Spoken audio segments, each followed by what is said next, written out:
Wait, so you got fired again? Yeah, Jeez, dude. What's that? Your seventh job you've been fired from this year? eighth, actually. Wait, really? Yeah, uh, I never told you about the time I worked at Dixie's. Oh, is that why you didn't want to get lunch there? Pretty much, yeah.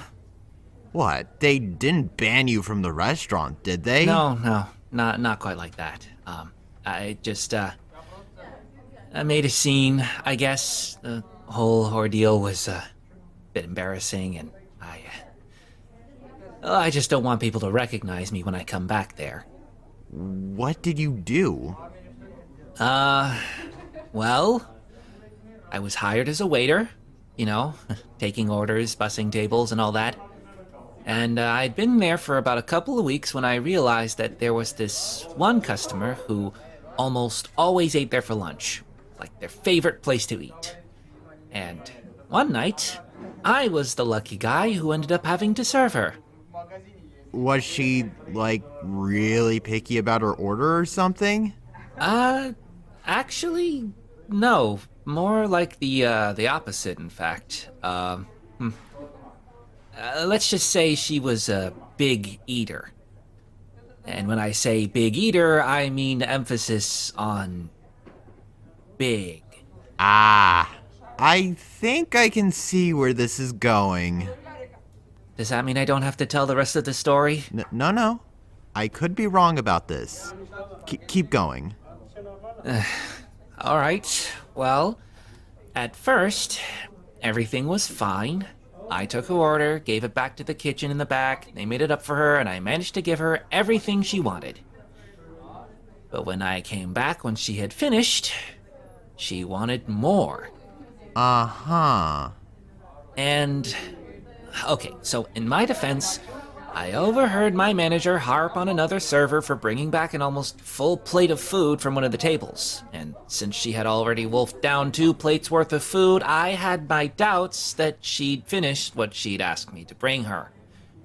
So, after she told me her new order, I basically told her that I thought she looked like she didn't need any more food tonight.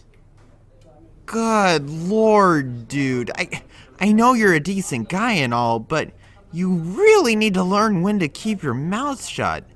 You can't just say that to a paying customer, especially a woman. I know. It just came out. I didn't realize what I said until after I said it. You seem to have a habit of doing that. In case you haven't already noticed, is that how you got fired from your latest job too? Basically. Do I dare ask? Okay, well, you remember the whole missing persons case back in 1990 with those 3 kids who vanished overnight? Yeah? Well, turns out the person's house who I visited before I got fired was none other than Hank Felwick, one of the fathers of the missing children. Oh, geez, how's he holding up? He seemed fine, until some high schooler called his place and asked about the case. Left him soaking in his own tears. Apparently she's doing some school project about it. Oh, I've heard about that. Yeah, she's actually the newest hire as Lake Funland's night guard. Her name's Ashley, if I'm not mistaken. Ah. Well, now I know the one who's responsible for getting me fired. Oh, come on, dude. You know you can't blame her for what happened to you. Tell me what exactly happened that got you fired. Okay, well, after I went to check on the satellite dish in Mr. Felwick's backyard, I came in to share what I found with him. Only he was just standing in the middle of the room crying. When I asked, he said that Ashley, or whoever it was who called, wanted to know more about the missing children's case and asked him some questions. Apparently she was going to try and solve the entire thing. Okay, then what happened?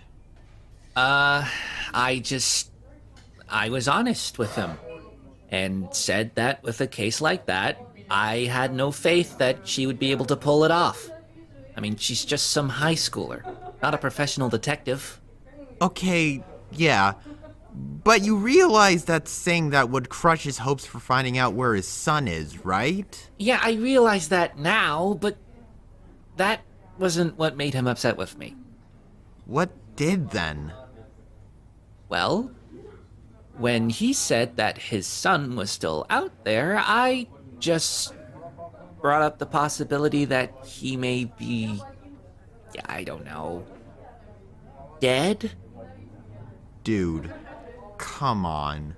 It's been 4 years since Josh was abducted. Yeah, there have been reported cases of abductions around Montreal before, but they all managed to find these kidnapped kids within days after their kidnapping.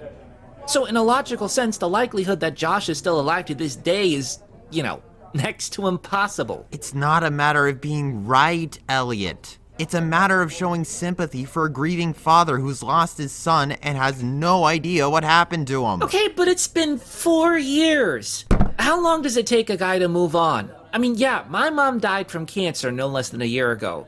I still miss her, but I'm not sobbing into my pillow every night wishing that she was still here. All right. You and I both know that your life took a serious nosedive ever since your mom passed away. I mean, let's face it. You flunked out of college, you can't hold a job for more than a month, and whenever things go wrong, you act like it's never your fault. Okay, but this time, it wasn't. If Ashley, or whatever her name is, didn't call Mr. Father of the Year, I wouldn't have been fired. Really, dude?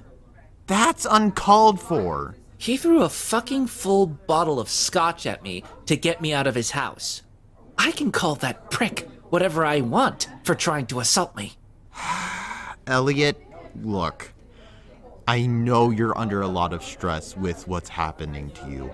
And despite how badly you're handling things, I still care enough for you to want to help. You're my friend. And I don't like seeing my friends get all whatever this is. So if you want to get yourself out of this rut, you need to stop whining about your past failures and actually learn from them.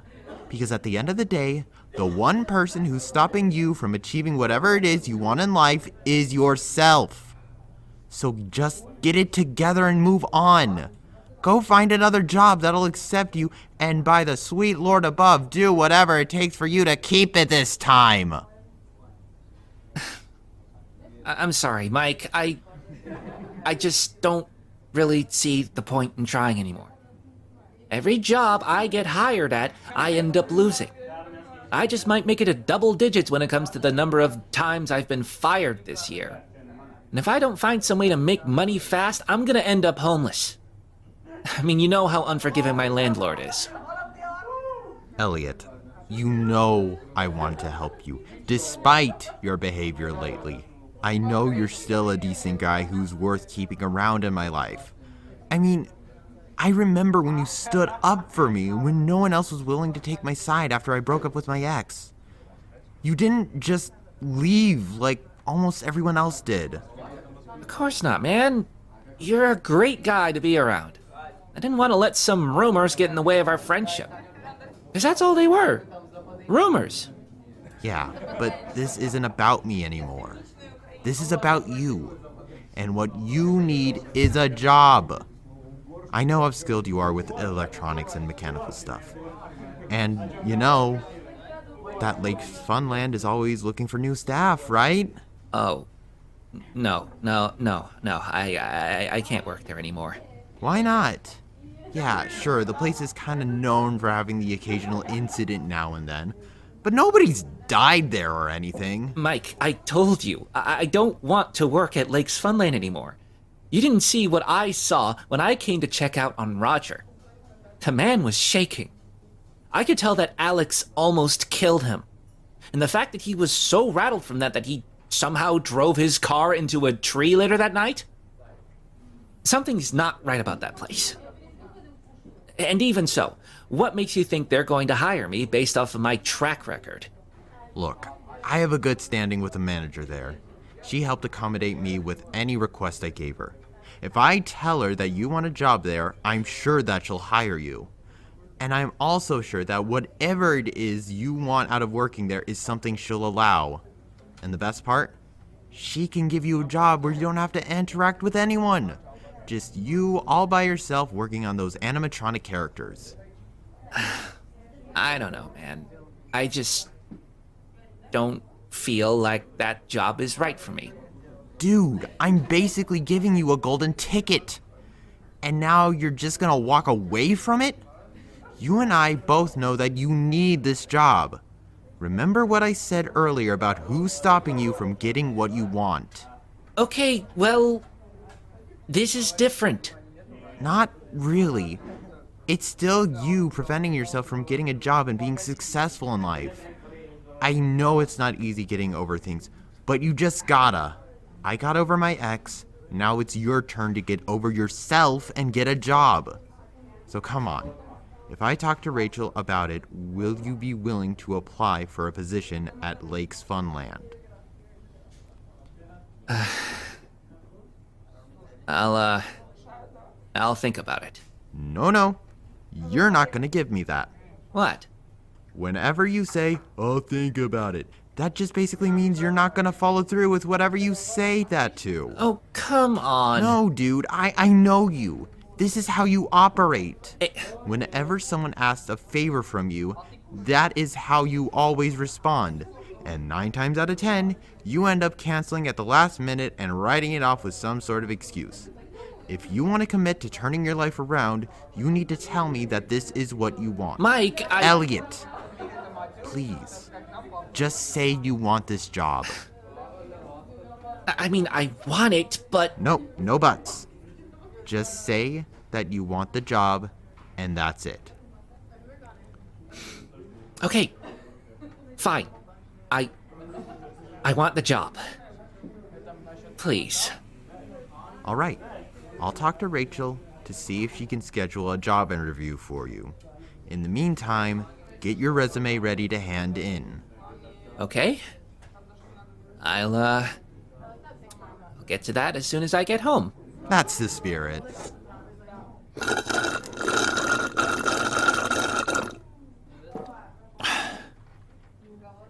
Hey, Mike? Yeah? Will I ever cross paths with Ashley when I get the job? Is that gonna be a problem? I don't know. It all depends on her. I can't promise anything, dude. I mean, yeah, you two are gonna work in the same building, but she works the night shift when nobody else is around. Even so, if you do meet her, just give her a chance, okay? It wouldn't kill you to have an open mind about other people. I mean, hey, if she's trying to solve that missing persons case, that must mean she's a decent person, right? I guess so. Right. Well, at least you're willing to take this opportunity to get a job you were decent at before.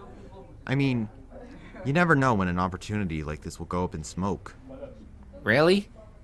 I mean, you know I have my opinions about that place, but it's not like the building's just suddenly gonna disappear overnight.